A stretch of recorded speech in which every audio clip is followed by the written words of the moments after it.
golfj.com.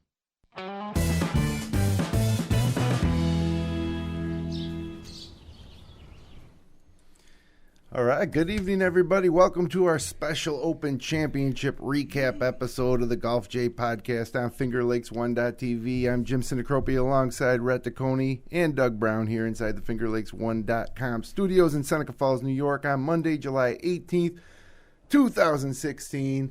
And it was, to me, the major of the year, a battle for the ages, unbelievable golf played by two elder statesmen on the PGA Tour, right? 40-somethings. And joined all of us. Right. And it just did, to see two guys play that good with that much on the line, it was really what major championship golf's all about. And congratulations to Henrik Stenson. He's now a major champion winner. And old Phil makes it to 11 now. 11 second-place finishes in majors. Right. I heard that this morning. I didn't realize it was that high. Oh. And Nichols had 18 or 19, something like 19, Yeah. I think. And a lot more wins. Right, Yeah. 18 wins, 19 seconds. So Phil's got 11 seconds, which is, well, good news and bad news. Yeah, it's as good as he played, and being 46, it's by no means over the hill, but, in golf, there's a lot of these younger guys, and to be able to play like he did, he's still, and come away probably still disappointed, which kind of stinks for him. But I'm sure there's no moral victories at that level. No. I'm sure he's disappointed, but the takeaway is obviously a great golf match. If you didn't enjoy that, it's a head-to-head battle. Yeah. With good golf, quality golf. Henrik Stenson ties the all-time low 18-hole round in majors in the final round, and wins by 3. Tremendous. Yeah, the only other person to shoot 63 in the final round, Johnny Miller. Right. He was there to watch it. So broadcasting. it was the 29th 63 major championship. Phil started out the week with one on the first round. But we're going to talk a lot about this thing tonight. There was a lot to talk about. The green speed, the weather, how the weather may have played a factor. And really, right now we're going to have the Canadian Open next week. We're going to give you our picks. Then the PGA Championship. So, I mean, it's right in the heart of the summer, and we knew this was coming when the PGA changed their schedule due to the Olympics. So, we're certainly going to be busy. But, Brian, you remember the Watson-Nicklaus Duel in the Sun at Turnberry? Yes. Which was better? Was it the Duel in the Sun 2 at Troon, or was it Nicklaus-Watson? I think I'd have to say Nicholson and Watson were better only because of the more marquee names. Nothing against Stenson and Mickelson, because they're certainly quality players. But when you talk about anything involving Jack Nicklaus, who's arguably the best ever, and Tom Watson's not much below that. Tom's got to be in the top 10 best ever. And Five Mickelson brought it, the marquee value. Yes. Stenson certainly, I think, deserving of all the accolades of being the Open champ. But, if it was Rory McIlroy or, one of the big Jason three, Day. right? So it was just slightly below. I don't want to take much away from yesterday compared, but when you throw Jack Nicholson to the ring, I got to lean towards that. And that ending was even more dramatic when Jack made that about a 40-footer on 18, I guess, to shoot the 60. I think he shot 66. Or did they both shoot 65 the final day? No, it was Nicklaus 66, Watson 65. And Tom had already hit a second shot in about, say, 3 feet, but now that 3-footer became to win the tournament, not a 2-footer to leg it and all that. So I had to go towards the Nicklaus Watson as being better, but only by a little bit. Now, Jack said, though, today, he said that this one yesterday was better than his in far as golf goes. That's Jack's style, though. But he deferred. But he did say that. He said that the golf he thought was better yesterday based on their scores than his with Tom. But you're talking about a 5-time British Open champion and the guy that has all the majors, the most majors. So, definitely hard to beat. Tiger and Phil maybe together in the final. Doing that would maybe would compare. But, that's tough to beat those two, and that's exactly what the type you'd want. And there. The one thing they do have in common was all 4 guys played incredible golf in the biggest of stages, but not the toughest of conditions. And one of the things that they've been talking about is the fact that, Stenson and Mickelson both got the luck of the weather because they avoided the late Friday times, which devastated everybody who played it during those conditions. And even on Sunday, towards the end of the day, the winds kind of died down, and it became almost pleasant by their standards. Right. And to that I say there's a lot of other golfers that also had favorable weather draws. They were nowhere near Mickelson, who finished 11 shots ahead of third place. Right. I mean, these guys just took off, and I think a lot of it has to do with the fact that they got paired together in the final grouping on Saturday. Right. And from that point on, they just played off each other. Yeah. It's tough after 4 rounds to complain about the weather. Half the field had the same conditions. Right. Only 2 guys led by a bunch, right? Yeah. Exactly. So I understand that you could get the luck of the draw or the bad side of the draw, but there was 156 players. So there's an awful lot of them had the exact same conditions. Same opportunity to go that low. Well, that's right. And, that happens. We've seen it at the Masters, too. Mm-hmm. It seems like it's always beautiful in the morning at the Masters in Augusta, and you get the guys in the afternoon. Sometimes they get hit on Thursday or Friday with rain.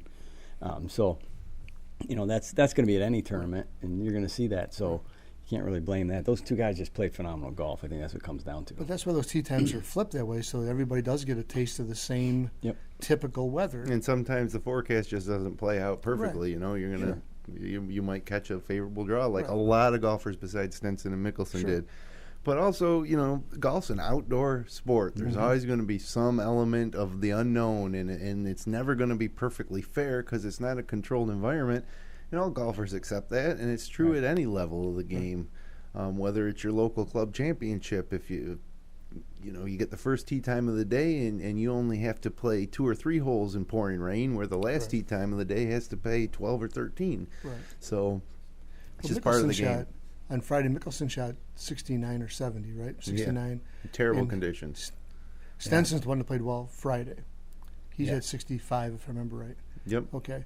So, but these guys beat everybody else by 15 shots, which means those guys shot 80 during that same stretch of weather, which they didn't do. Those guys like Bill Haas and those guys, they shot probably 72, 73. They didn't shoot 80. Right. No. So I think the golf course is there to take on a consistent basis. The weather wasn't as severe as they even predicted. Right.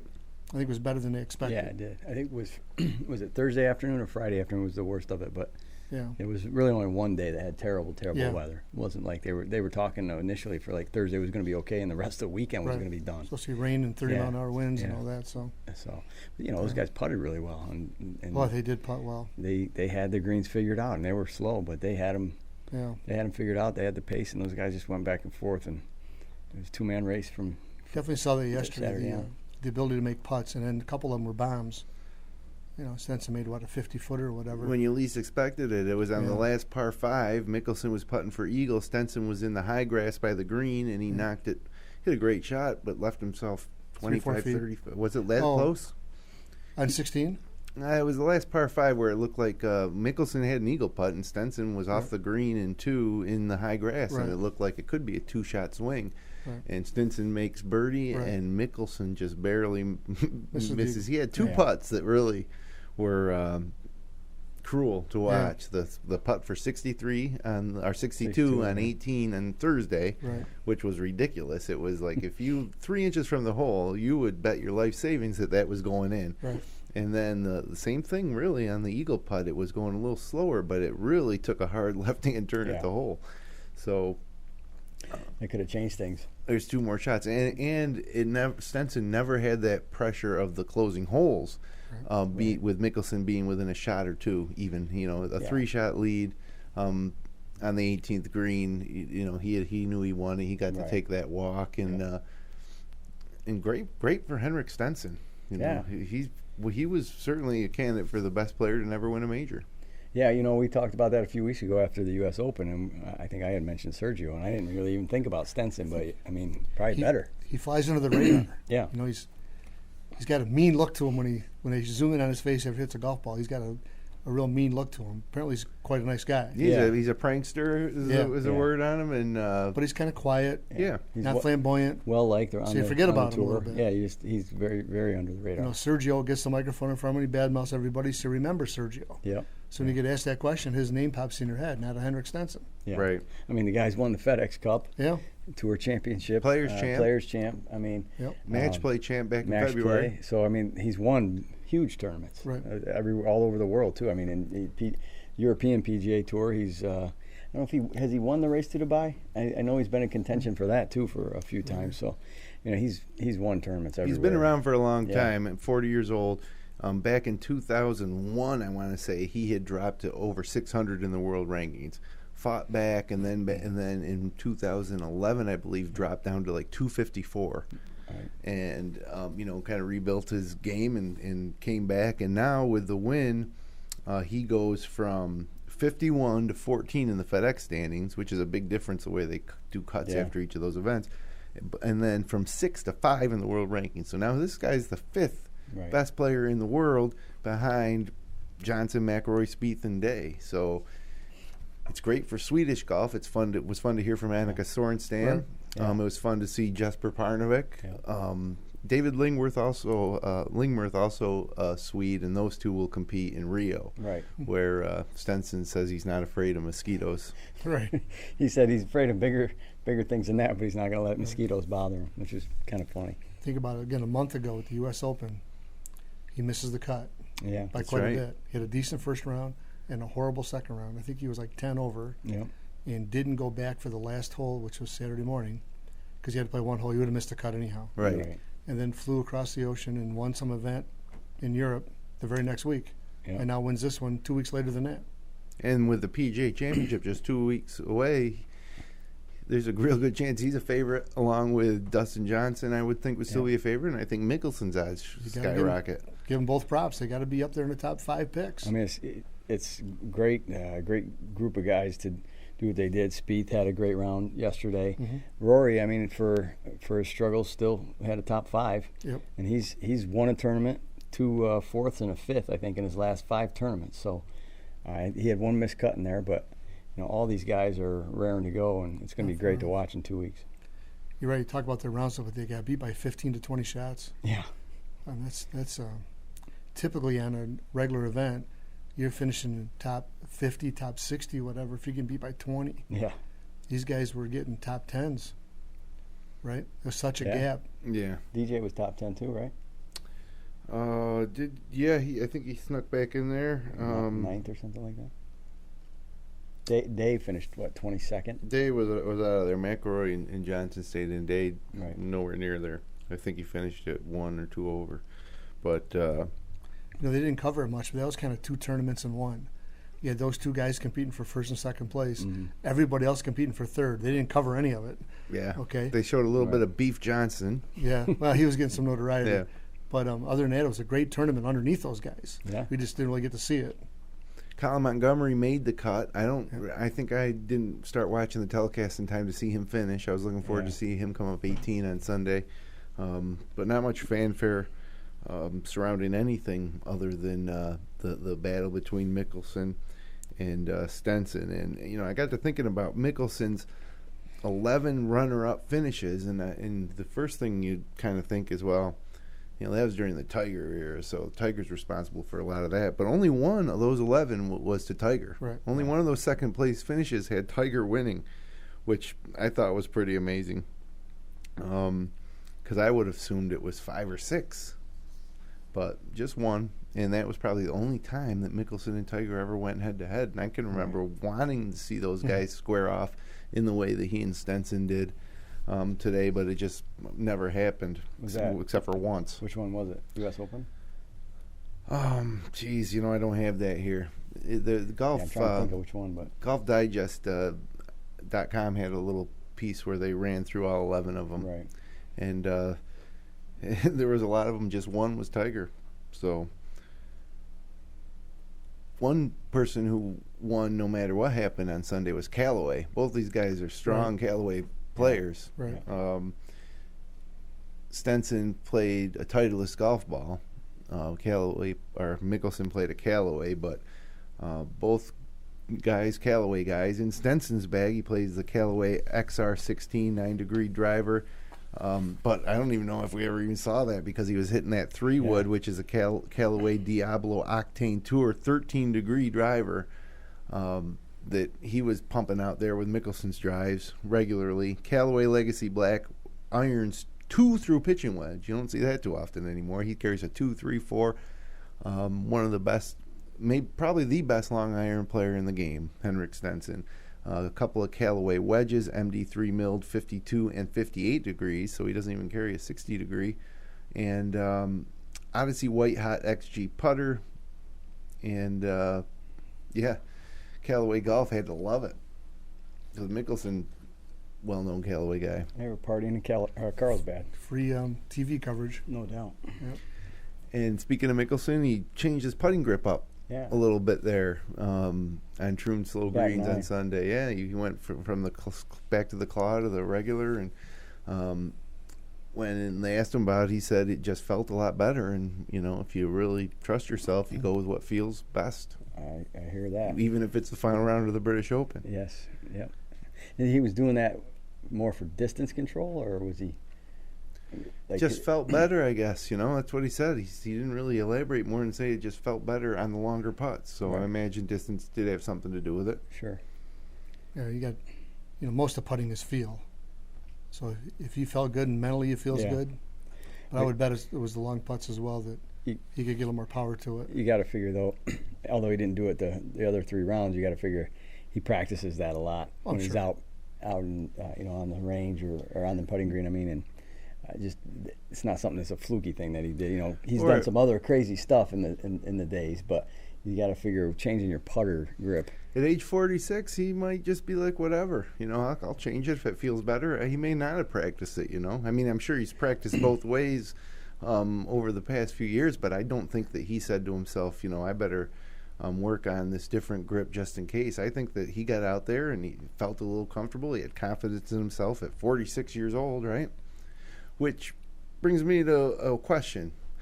Phil Mickelson just put on one of the greatest golfing displays of anybody this year at age 46. When he's 50, do we need to assume that he's going to be off to the senior tour? Or do you think he will try to retain his tour status, which he probably will easily be able to do, and continue to play into his 50s on the PGA Tour? I think you'll see him continue to play until he becomes what he feels non-competitive, which I don't see that in him to say that.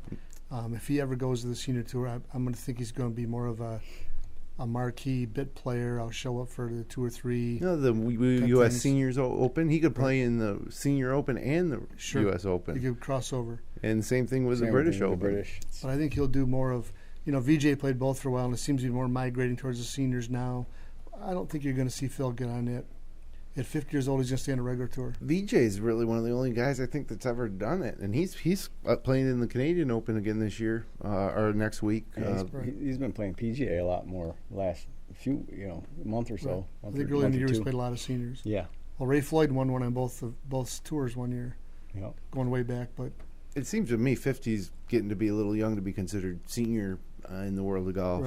Right. These guys, These guys are showing it. Yeah. The equipment they have. Get the ball out there, right? And the courses the way they're set up, I think that he'll if he's healthy, he has battled some issues with arthritis and things like that, and joints. But if he's healthy, he's 53, 54. That's another 8 years. Yeah, I think he'll still be around until he can't be. Yeah. And then I don't know if he'd even play in the senior tour. Well, and this week wasn't a fluke either. I mean, he's been playing great.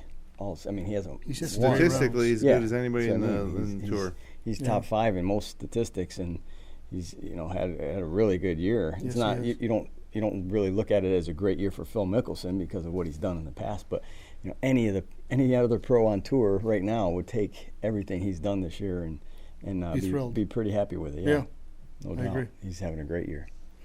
Good fantasy guy this year. Yeah, a couple under the radar things that we might not have noticed, but Steve Stricker came in 4th, which there's another guy, and they showed this week that the Open champion has an average age of 38, which is much higher than any of the other majors. So that it's not just a fluke; it's experience matters at the Open, which starts to make me think that, geez, this might be the best test of golf. Of all the majors, this might be the best. Right. Well, what did they say? This is the truest test, and the Open, the U.S. Open is the toughest test. Something like I've heard that somewhere before. Yeah, I like the sound of that. But it does show the experience, maybe it's maturity, patience. Yep. I mean, it's hard to think that a 21-year-old kid has got patience necessarily because he hasn't been through the ringer. Here's Phil Mickelson's been through everything that you could imagine. Now this. So he makes a bogey. Yeah. Like he says, who cares, right? Right. But it shows because it's quite a significant difference in average age. Well, a couple other things here. First of all, J.B. Holmes flying under the radar a bit. He'll be on the Ryder Cup team. Yep. But the second top five in a major this season, finished fourth at the Masters. So he was 6 under par. He was third place, 70, 70, 69, 69. So keep your eye on J.B. Holmes 2 weeks from now at the PGA Championship. And too many cameras out there in the Open. My God, they were bothering Mickelson on this 17th hole of the Saturday's round, where he chewed somebody out. Well, didn't really chew him out. Phil doesn't usually chew people out, but he called him out though. He called him out. Bones was pretty active with all that too. Yeah. It's crazy though, especially that final match. It's because it truly an international event, even unlike the U.S. Open is, and all the different media shows up, and they all have different cameras. It seems to me that they would have some sort of the Open itself should just hire, a half a dozen cameramen and sell the stuff to everybody else. I don't know. It seemed like the same thing. It boiled down to two players, so the entire focus on those two guys. Right. So did more cameras go than normal? Yep. Because there was no reason to take pictures for third place. Right. Okay, so you got to wonder if they all just, like it was a playoff, boom, and they all go. And even during Saturday, it felt that way. It was just a two-man race. Nobody really was able to step up. Nobody made a run. You thought it might be Rory for a moment, but then he snapped his 3-wood. Yeah. That wasn't a good sign. So in the past week, Rory has badmouthed the Olympics, smashed his 3-wood into pieces in front of a national or worldwide audience. Claimed he doesn't care about growing the game. Yep, says it's not his job to grow the game. He wants to win majors. So tough week for Rory, but he did play well overall. Still top five. So he said what he felt about the Olympics. He probably could have done something a little more politically correct with some better wording, but he's not going to play, and he thinks there's better sports in the Olympics than golf to watch. He's going to only watch the stuff that matters. Yeah, stuff that matters. So he's not watching golf. Probably could have said that a little differently. He's not watching golf or the basketball. So I don't know if these guys, if they weren't playing in this week's PGA Tour event, would they watch it when they're home? I bet they don't. They got hobbies. Let's face it. Golf. They go out on the boat or they go with the kids or whatever. So they probably don't watch golf anyways. So to say you're going to watch the Olympics, other than it's the first Olympiad in 112 years or something like that it's being held. So maybe it's got a little more of a draw for a non-participant professional golfer to watch. Right. But to come out and say what he said, as harshly as he said it, Billy tells me he has no interest in playing the Olympics at all, even 4 years from now. Even though I think he came out and said he'd play in Tokyo. Right. I don't sense that he will. Yes. And I'm concerned about how long golf is going to last in the Olympics. Yeah, maybe it's got a 2-year trial, so that might be it. Yeah. But because he's not the only one that feels that way. No, obviously not. We've grown up with track and field and swimming and diving and, the gymnastics, and somebody wins by 100th of a second and all that. And now we're going to throw this golf into it. So I don't know what it's going to have. Yeah, I mean, most of the focal point in the Summer Olympics is the track and field. Yeah. We all tune in for that. The gymnastics is huge. But, if you're a golf fan, not the players, but if you're a golf fan, even though the field is diluted, I'm excited to watch it, just to see what happens, because there's still some great players. Like we said, Stenson's going. I mean, it's going to be a good competition. We can go back and forth even on the as format. A viewer, you're watching track and field, or gymnastics, and you're watching those players compete in their Super Bowl, and it only comes once every 4 years, and that's part of the draw. Nobody's watching because they really enjoy the sport of gymnastics or track and field. They're watching for the human stories. Yeah. And so when we're watching golf, with the exception of maybe on the women's side, but this isn't even the 5th top event that they'd want to win. Right. But those other sports have world championships every year. Yeah, they do, but Which the is Olympics is like the premier number event. one. Right. Totally agree. But, okay, so if all these guys did play in it, I know it's still not a major, it's not the players, it's not even like the match play, but maybe it's bigger than that. If they were all committed and they all went, the top guys, I think there would be a lot more reason to want to watch it. I would be a million times more likely to want to watch that if it was the top 40 players in the world were all there. So, though, my point is that it is a good event, and it would be a good event if the best players were going, which in my mind, they should be going. But that's just my opinion. I don't think they did any service to the game of golf, and now they say, we'll play in Tokyo in 4 years. And I look forward. Jordan Spieth said, I look forward to playing in four or five of these. Well, right. There might not be 4 or 5 to play in because you guys didn't play in this one, and this was the first one. So, right. It's hard to kind of get behind these guys and their reasonings when they could be killing this competition after 2 tries for what Henrik Stenson says, mosquitoes that, right. I'm going to wait and see what it looks like. I'm going to, I have no idea what it's going to look like. So, right. I know that will not be looking forward to it, even if it was a full field, as much as the Masters, the U.S. Open, or the British Open. But I don't think they're trying to get into. I don't think they're trying to be those. They're just trying to have another exciting Olympic event. It's only every 4 years. I don't think they're trying to compete with those events at all. But it definitely would be much better. And the LPGA, though, this might be their Super Bowl. Well, it might become their Super Bowl because there'll be more eyes on them than at the U.S. Women's Open. It's like you said, the human story could be there for the women's side, right? Because there's some ladies in there that are competing that are really, really excited about this, and so that we could get our human story from the women's side. Who knows? After Tokyo, maybe the women's side continues on and the men's side goes away. I don't know. Well, and then there's the gorse. You don't want to get stuck in that. No, it looks like the nastiest stuff that grows out of the earth that you could have on a golf course. It's it doesn't seem suited to a golf course. Honestly, why you would grow it on the golf course, I don't know, but it is nasty. Mickelson hit a great shot from the gorse, and then Thomas Peters, I think I got the guy's name right, on Sunday, had a little trouble in the gorse and snapped his club over his knee and threw it into the gorse. Well, it's funny to hear the announcers say, "Uh-oh, that one's headed for the gorse."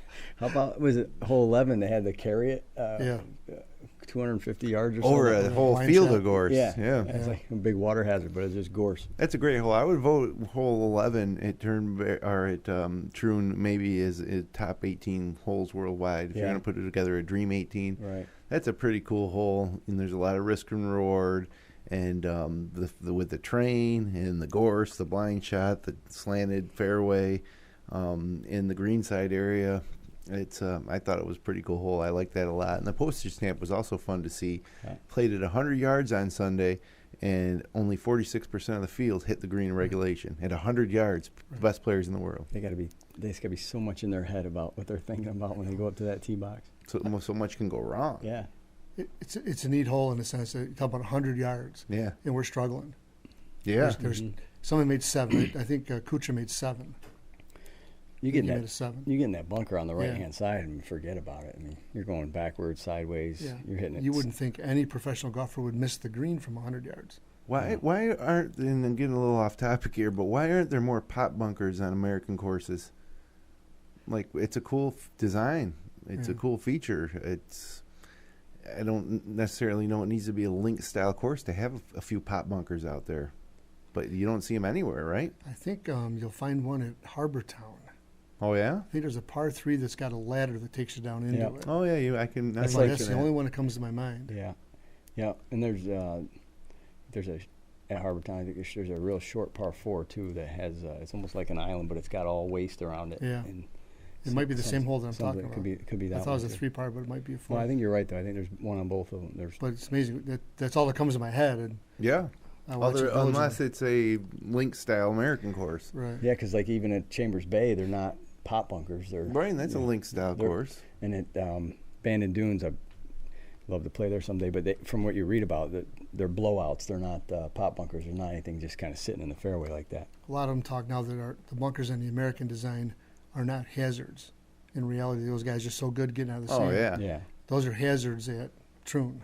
Sure. Yeah, you want to stay out at all costs because you might be in the middle and have a fairly easy shot out, but you also might not be able to play anywhere near the green. Mm-hmm. Right. And, too, with those, some of them you're in there and it's so tight in there, you can't get your full swing. You got to come up a lot, take a much steeper swing at it. So that all plays into it. Certainly adds to the stress, that's for sure. Right. No doubt. So the USGA's had a terrible summer between what happened at the U.S. Open, but more widely debated was what happened to Dustin Johnson at the U.S. Open this year. And heading into the U.S. Open, they kept talking about course setup, and Mike Davis was going to do this, and the greens were going to be so fast, and it really backfired on him. And the R&A, Royal and Ancient, who governs the Open, kind of set it up as without much fanfare, and then made the decision on Saturday not to mow the greens at all or roll them. So the third round of a major championship, they didn't mow the greens that morning. And can you just imagine? I get upset when they don't. When I play the course at home here at Seneca Falls and they didn't mow the greens. Right. And think about the pros on the normal weekly tour stops. Everything's got to be perfect for those guys. Oh yeah, imagine if they didn't mow the greens at the Heritage, at Harbortown for one day for whatever reason. It would be crazy, but for some reason it kind of worked at Troon, and nobody complains. No, they were slow, and it was an interesting thing. Who said this? Okay, it was. I think it was someone with the RNA said that. If you got them snipping at 9.5 or 10, that's a big difference. He said once you get kind of over 10, you stop having to really hit it. You just get it started. But anything under there, you got to say to yourself, don't forget to hit it. Right. And really, when you're stroking a putt, there's more that can go wrong the longer you have to take your stroke. Right. So while the fast greens, they're typical of most PGA Tour stops, are scary, I guess, to some extent, the actual putting motion, there's less that can go wrong because you're reading it and getting it started. Whereas these guys were really stroking it. Stenson and Mickelson and everybody that played Saturday and Sunday, they were slow Sunday too. It was just different. It looked almost municipal. Yeah.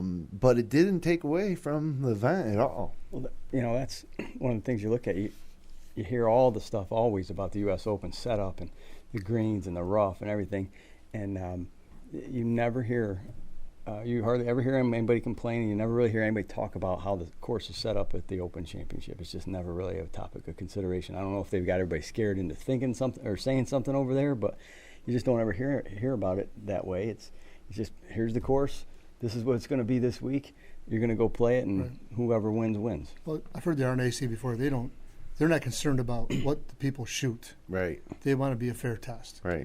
And a fair preparation. So they take into account, let's face it, the wind blows 30, 40 miles an hour and there's nothing there to block it.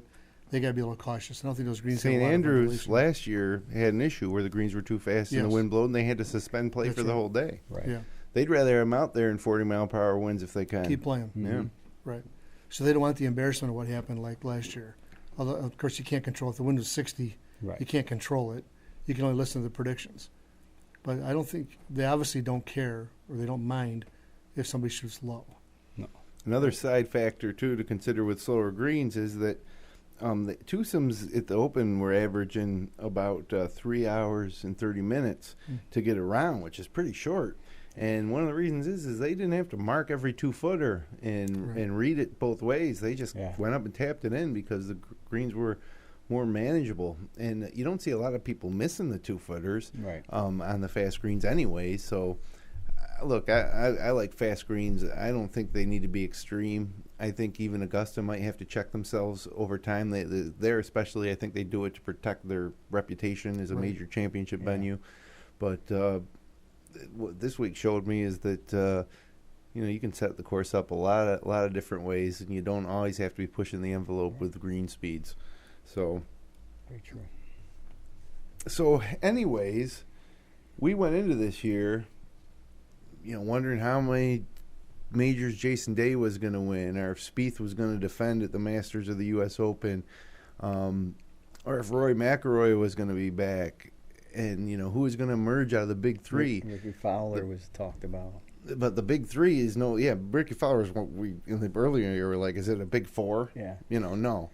But the big three is now morphed back down into the rest of the world, or they've risen up, or whatever it is. They met in the middle, and I think it's time to stop talking about the big three or the big four, because now you got Dustin Johnson wedged himself at number 2 in the world, and now Henrik Stenson's up to 5.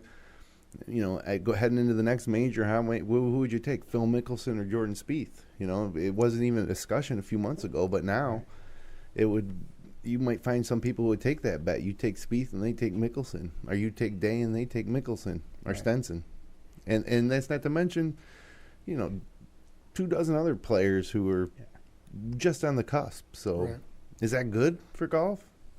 I think it is. I don't think you need to have a big three. I think it's good for golf. You don't need to have a big 20. I think it could water down a little bit, but there's certainly, I guess, 6 or 8 guys now we could talk about. Interesting question would be, who would you vote for Player of the Year right now? Yeah. If I asked you that a year ago, you'd have said Jordan Spieth hands down. Even though Jason Day got hot at this point on, but right today you would have said Jordan Spieth. Today I don't think you guys would answer me. No. We'd have to ponder the question, right? There's no clear-cut Player of the Year. It's not Danny Willett. No. And it's probably not Henrik Stenson, so you lean towards maybe Dustin Johnson, who won the WGC event. But, Jason Day's had a good year. Yeah, it's... Henrik Stenson won a major. It's almost like either, right to this point, because the last 4 majors have been first-time winners, going back to the British last year with Zach Johnson, but since then it's been 4 first-time major winners. So it's almost like you have to either go all in about the majors and pick one, or who's had the better year minus the majors. Right. Like Jason Day's won a couple big tournaments, even Adam Scott earlier. But Stenson's played well, McIlroy's played well, so it's hard to tell right now. You can't pick one right now. I don't know if you can. I wouldn't be able to answer my own question. Yeah, it's all opinion right now. Well, the former Big Three is playing pretty good, actually. It's in terms of everybody that wasn't named Stenson or Mickelson this week. McIlroy finished 5th, tied for 5th, 4 under par. Rounds of 69, 71, 73, 67. Tied with Tyrell Hatton and Sergio. McIlroy started the week at number 36 in the FedEx Cup standings with 5 top 10 finishes and 12 starts. So, he's still one of the best players in the world. Jordan Spieth shot 68 on Sunday to finish 30th at 2 over par. But Spieth has said that despite the 30th place finish, he feels like he's close to, competing at the highest level. And it was also Sunday's 68 was Spieth's first under par round in a major since the first round of the Masters. So that's hard to believe. So he really has fallen off. But he says he's coming back. And Dustin Johnson, he did finish tied 9th at 2 under par. So, hey, 3, these guys are still right there. Jason Day tied for 22nd at +1. And if you asked anybody, you'd say, Day played terrible. Well, he finished 22nd out of the field of the best golfers in the world. So golf's a crazy game, it can change just like that. And, last year when Zach Johnson won the Open and Day missed out on being in part of that playoff, it was 3 or 4 weeks later, he won the PGA for his first major. And you would have guaranteed at that point he would have won one of these 3 majors, but he didn't. So it's pretty much wide open. So we're already almost 40 minutes deep in this episode, and the trivia question for the week is way overdue. Need you to tweet your answer to @thegolfJ. First one to tweet us will win a Golf J hat. So, a showdown for a major championship by 2 golfers older than 40 has happened just once in a final group on Sunday in the history of the modern game, let's say. So, can you name the 2 golfers and the event that last squared off in the final round of a major 40-plus years or older? And we'll have your answer at the end of the show. Time to shift gears real quickly here for the Golf J Golf Tip of the Week. And this week, Rhett's on tap, he's got the tip. You know, Jim tasked us, Doug, with the last couple of weeks of bringing a good tip. You had a great one last week, and the presentation was awesome. I don't know if I can keep up with Doug there, but I'm going to talk a little bit about something I feel is pretty important. Basically, getting off the tee, with your driver, and keeping yourself in good position to score and having a good second shot to make those greens and regulations. So I'm talking about visualization and routine for keys to proper driver control and better driver control. And so with visualization, it's one of those things where you get up to the tee, you take a look. You want to take a look down the line, down the fairway. You see where you see the shot, and then you want to see what shape you want. Do you need to cut it? Do you need to draw it? You need to what you need to do to get to where you want to be. And then you really just want to think of the placement. Where do you want this ball to land? So you want to see all of those things before you even get into your pre-shot routine, so to speak. That should be probably the first thing you do, is look down the line, see the shot, and then think of the placement. And then from there, you get into your routine. With your routine, you want to, once you visualize, you want to take some steps to ensure that you get that ball where you think you want it to be. First, you really need to think about your posture. You want to have a good athletic stance over the ball. You don't want to just walk up to the ball. You don't want to be too tight. You don't want to be too loose. But you really want to have a positive, powerful stance. You want to focus on where your feet are. You want to have your placement probably, shoulder width at the least. You have a good wide base to give yourself the most power. Slight bend in your knees with your butt out a little bit, and then you want to let your arms hang down to reduce tension. You really don't want to be tight with your arms or locking in your elbows. And from there, you go to your focus. You want to allow your wrists. When you take the club back, you want to, like we said, your arms are loose. You take it back, but once you get to the top, now you want to not tighten up as far as tension goes, but get ready to lock in and have that downswing. So you want to stiffen up your wrist a little bit at the top, make a good solid pass through the ball.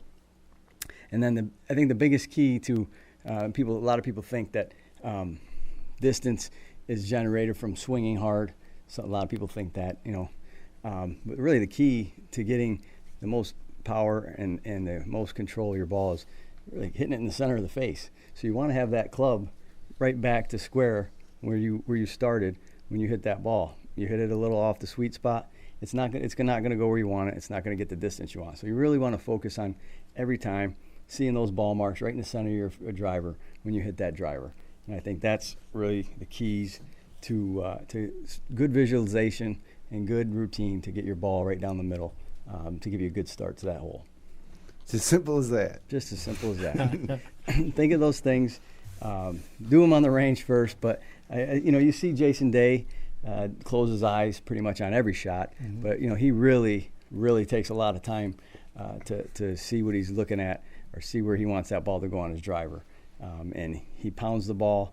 He hits it down the middle most of the time, but you can really tell what he's doing. He's doing a lot of that same type of stuff. So I think it's pretty important that you visualize what where you want that ball to go, and then you have the same routine, good, strong, solid routine every time, and focus on getting that ball right in the middle of the club face. I'm with you on the visualization. I off the tee, I pick a target, and I just try to only really think about that target, like to an extent that's probably over the top almost. Just thinking, Ray Floyd used to say he could feel the target in his feet, and so I sometimes try to do that too, as weird as that sounds. You can feel the target.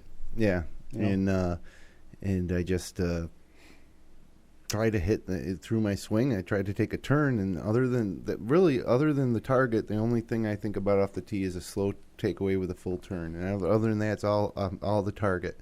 The club's going to the target, and the target's in my mind as the club strikes the ball. Yeah, it's just you want to give yourself the best position you can to get to the next shot. I mean, you can make pars and birdies scrambling all day, but that's not the ideal way to do it. And the more you're in the fairway, the more fairways you hit in regulation, the better off you're going to be, and the more chance you're going to have greens and regulation, which lead to birdie putts. Brian, you've hit your driver great as of late. Longer, straighter than maybe you have in a couple of years. Is that safe to say? Yes. What was the change that you made? So a couple of mechanical changes. I've trying to get my left shoulder turned more to get it under my chin. Did some videos and I saw that I was very flat. My swing plane was very flat, to where my club was kind of like below my shoulder point. It's tough to swing with. It's a mostly arm swing at that point. So you end up trapped and all those things happen, right? So my big miss was always way right. So I've been working on getting my shoulder turned more to get my chin, or my shoulder under my chin. And I'm trying to get the club on the way back to get more vertical on the way back. So almost like when I come up, the club is going upward, vertical. And then when I get my shoulder turn complete, then I try to drop it inside. So upright, you're more upright then. Almost straight up in a sense, okay? And I'm probably not even close to that, but I feel more vertical than where I was. And then when I try to get to the top and when I set it, I'm trying to get it set so that my right elbow gets straight, and my arm is straight up and down, where I can almost take my right elbow and jam it into my ribs. I don't get that far, but I want to get this way rather than this way. Knock the microphone away. Okay. But it showed in the video some flaws, and I've been spending some time trying to do that, and it seems to be going. It's going a lot better, no doubt about it. It's going a lot better. I can definitely see the difference. Yeah, and I'm more confident, and hopefully the scores will start to show that. Yeah, you played 9 holes tonight and shot 34. So I played my best round of the year tonight. So there we go. So, but it's coming along. Somebody's going to pay. Well, it's great. I agree with that tip wholeheartedly, especially on the visualization part. And I think the routine just helps you follow through on your visualization. If it's a consistent routine, you're not thinking about too many other things because you're so used to that routine that you're just going through the motions, allowing you to focus on the target and the shot that you want to hit. Keeps you in the moment. It's a very repetitive sport anyway, so why wouldn't you have a routine? Right. So that you have that repetitiveness. Yep.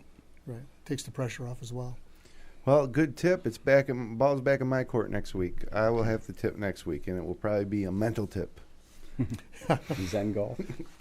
So this wasn't the only tournament this week. They also played the Barbasol, which actually was really frustrated with because it seemed like every time I turned to the Golf Channel, I wanted to see live from the Open at some point, and there was always some round of the Barbasol, which it's fine. These are big tournaments, and it was a career changer for Aaron Baddeley, who made a 24-foot putt on the 4th hole of playoff with Siwoo Kim to win the Barbasol Championship on Sunday at Grand National, secured a 2-year exemption and a spot at the PGA Championship, and he jumps from 85th to 37th in FedEx standings and 245 to 134 in world rankings. So congratulations to Aaron Baddeley. Does that get him back in the Masters, the alternate events?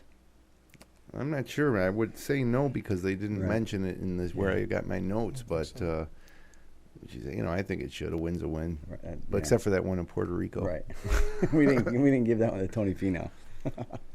So here's a kid that 10 years ago, give or take, won the Australian Open, I think, as a teenager and amateur. Yeah. And then came out of tour full of fanfare and actually got out of the gate pretty good. Yeah. I think this was his 4th career win. Right, but it's been 10 years since he won, probably, right? But didn't he he was in the final group with Tiger at Oakmont at the U.S. Open in 07. But he disappeared quickly. Right. But so I mean he's been in contention at majors, but it's been a long time. I watched him for a couple holes at the PGA at Oak Hill in 2013, was it? Mm-hmm. I followed him for a couple holes. I think mechanically he messed around with that stack and tilt theory for a while. Yes, he did. To become a better ball striker, and I think it actually set him back. You don't hear much about the old stack and tilt anymore, so that was a flash in the pan. He's a putting machine. Yeah. He actually missed one on the 3rd playoff hole or the 2nd. He had a chance to win, and he really missed the putt. I was pulling for the kid. Yeah. Nothing against Siwoo Kim, but I was pulling for Baddeley. So this week it's time for the RBC Canadian. It's a national championship. It's the Canadian National Championship at Glen Abbey in Oakville, Ontario. If you want to watch it on TV, it'll be Thursday, Friday, 4 to 7 p.m. on the Golf Channel. Saturday, Sunday, 1 to 2:30 on the Golf Channel. And then 3 to 6 on CBS. So CBS is coming back. Although without David Faraday, he was busy with NBC. That's right. Yeah. So I think that's a huge loss for CBS. But worth watching the Canadian Open. You remember last year, Jason Day won it. That's where he kind of took off and went on to win the PGA. But Dustin Johnson, Jason Day bring a 1-2 punch in the world rankings to Glen Abbey, spearheading a roster that features 5 of the top 25 players in the world. It's the first time that one of two have entered the Canadian Open since 1997 when Tiger Woods and Greg Norman played at Royal Montreal. Past winners include Jason Day last year, Tim Clark in 2014, Brandt Snedeker 2013, Scott Piercy way back in 2012, and who didn't do too well at the Open this week after playing so well in the previous majors. Sean O'Hare, 2011 champ. And it's always a side thing. You want a Canadian to win this thing because it hasn't happened in so long. David Hearn took a 2-shot lead into last year's final round. He's a Canadian. There's 12 Canadians trying to win this year, including Mike Weir. It's been 62 years since a Canadian has won the National Open. So, fellas, I'm looking for your picks. At the Canadian, we didn't do well with our Open picks. I picked Day. You guys picked Johnson. Oh, no. I picked Sergio. Oh, that's right. You picked Sergio. So he finished highest at 4th. Right. I picked Johnson. 9th. And Day 22nd. Yeah. So all right. We'll let you lead off here for the Canadian. Make sure we get that in there. I'll go with Tony Finau. Oh, he had a great Open. He I stole Rhett's pick. But. Hey, you can double up. I know. He did have a good Open. It seems like he's very consistent. Good players do. Yeah, I agree with that. You sticking with Finau? Well, you know what?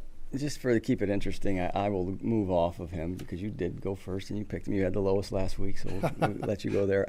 I'll go with Dustin Johnson. He can't really go wrong there. Can't go wrong. You're right. Because I know who you're going to pick, Jim. Yeah, I'm sticking with Jason Day. He's a defending champ. Last year, this was the tournament. The thing that's got me a little flustered with Day is that, okay, he already won the PGA. I think he wanted to win one of the other 3 this year. It didn't happen. Right.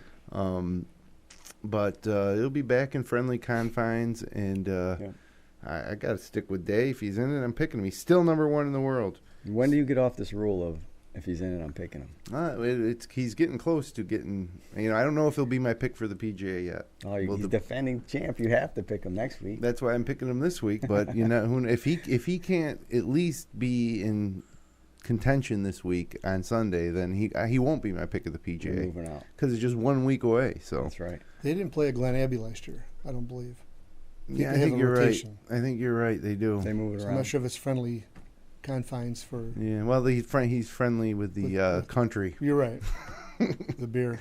Other than that, if you're looking for some sleepers this week, Emiliano Grillo's in there. He played pretty good this week at the Open. Bryson DeChambeau returns to the tour, playing at the Canadian. Billy Hurley III won just a few weeks ago at the Congressional. He's in the field. And William McGirt was the darling of the golf world for a while there after winning the Memorial. He's in the field. And Camilo Villegas dropped out of the Olympics because he needs to keep his card. Right. So now, he'll be in Canada. Not to go back to this, but that's the one reason I would, more than any other reason, I would lay off somebody for the reason of not going to the Olympics because they got to play. So Brendan DeYoung did the same thing. Yeah, and he's playing in Canada too, obviously. So playing tournaments. Why doesn't the PGA Tour then get with the Olympic Committee and say, hey, we want to award FedEx points, or is that even possible to do? Being the fact, well, it's not an amateur event. The Olympics is traditionally an amateur event, but let's face it, it's the pro golfers playing in it. So I don't see why you couldn't award FedEx Club points during the Olympic event too. So that would eliminate one reason for these guys not to contend. Right. As a matter of fact, make it higher than normal because these guys had to qualify. Yeah, there's fewer. Yep, I like that idea. So, last person to win the Canadian Open back-to-back was Jim Furyk, who successfully defended his title in 2007. So, PGA Championship just 1 week, 1.5 weeks away. It'll start. Oops, I skipped ahead too far here. There we go. PGA Championship, less than a week and a half. Early picks, quick. Tony Finau. Good pick. I gotta go DJ. I'm kind of starting to do what you do with Jason Day with DJ. Rory McIlroy. Yeah, I'll go with Day. That's But my that early could pick. change. That could change. But, this has been a year of the breakthrough players with Johnson and now Stenson winning majors. Guys that were the best players to have not won a major. So keep an eye out for Ricky Fowler or Sergio, although it's tough to keep an eye out for Ricky. He pumped a couple out of bounds at the Open. I'd keep an eye out for Sergio. Ricky might be one of those guys that he drops off the table. Yeah, his better days might be behind him. I think so. Wow. His Players' Championship might be his defining moment. Wow. Well, yeah, it could be. He's up there at Sergio's charity event right now. Yeah. Along with Stenson, actually, and a few other players in Switzerland. I think it's in Switzerland. So, quick note on Henrik Stenson. You may remember last summer on this podcast we reviewed the Garson putting grips. It was a fairly new idea at the time, but they're triangular at the face, so you can have your thumbs on opposing sides of the grip.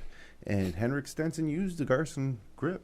He's been using it now for let's see, what do I got here? He switched at it at the Shell Houston. He switched to the Garson grip at the Shell Houston Open 2 years ago. So he obviously didn't putt great during those entire 2 years, but he sure did putt good. And Garson have said that they've received about 300 new orders in just the first few hours since Stenson's win, and that their distribution in Europe is going nuts, is what they said. Quote, going nuts. So Tony Finau, J.B. Holmes also have won with Garson grips. So you heard it first here about a year ago. Or maybe not first, but you may have heard of it first. Yeah. So, well, it's good for them, though. And I used a Garson grip to go to the Club Championship Finals last year. That's their number one marketing campaign that they use. Yeah, they definitely. If I would have won, maybe, but the Seneca Falls was going nuts. So how about an answer to the trivia question? This was a tough one. Big dogs. This is a tough one, but big names though. The last twosome of a Sunday major, the last final pairing of a major featuring two players 40 years or of age or older was in 1954 at the Masters, and it was Ben Hogan and Sam Snead. Can you imagine that? The hoopla around that final pairing. Imagine them with social media. But it is kind of amazing that it hasn't happened, except for then. It's something I think we'll see happen more often over the next 15, 20 years in the world of golf. It might be 15 or 20 years before it happens. Yeah, they're all 20-somethings right now. Yeah, that's true. But if Mickelson or Stenson are in the final round of a major next year, it would only take another 40-year-old, and it could be the two of them. What happens if at the PGA Championship they're in the final pairing again? Wow. Now that would be a great story. Yeah. Anything can happen. Mm-hmm. So, we are pushing up here on our hour. Next week, we're coming back. We're going to talk about the Canadian Open, but more importantly, we're going to preview the PGA Championship. So it's just a crazy time of year for golf fans. Wow. And then what is there, 2 weeks after that before the Olympics, or just one? I think the opening ceremonies, I believe, are August 5th. Yeah. Rings a bell with me. So it depends. So then golf would probably be that following week. But the golf is later in the Olympics. It is, okay. The men are first and the women are close it out. Seems like the 14th is when the golf starts. So I think it'll be a couple weeks in between. There's a WGC and dropped in there too, isn't there?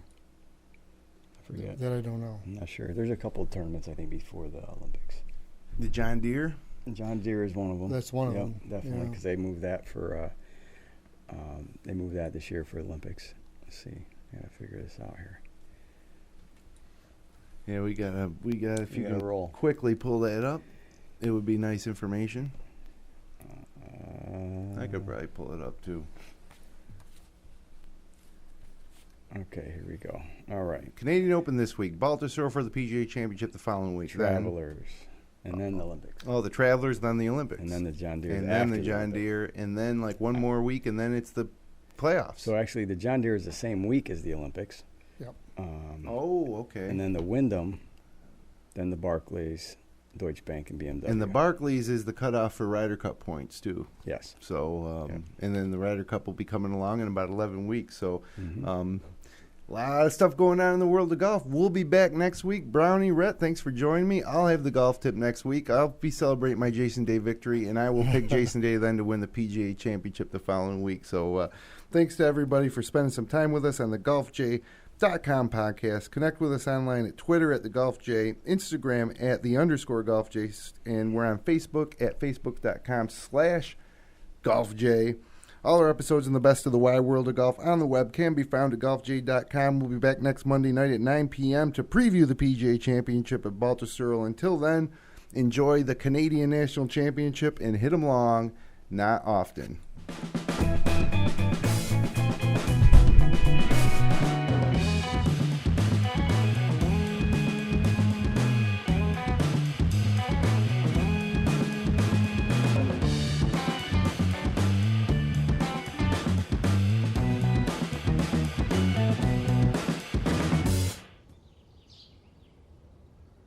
golfj.com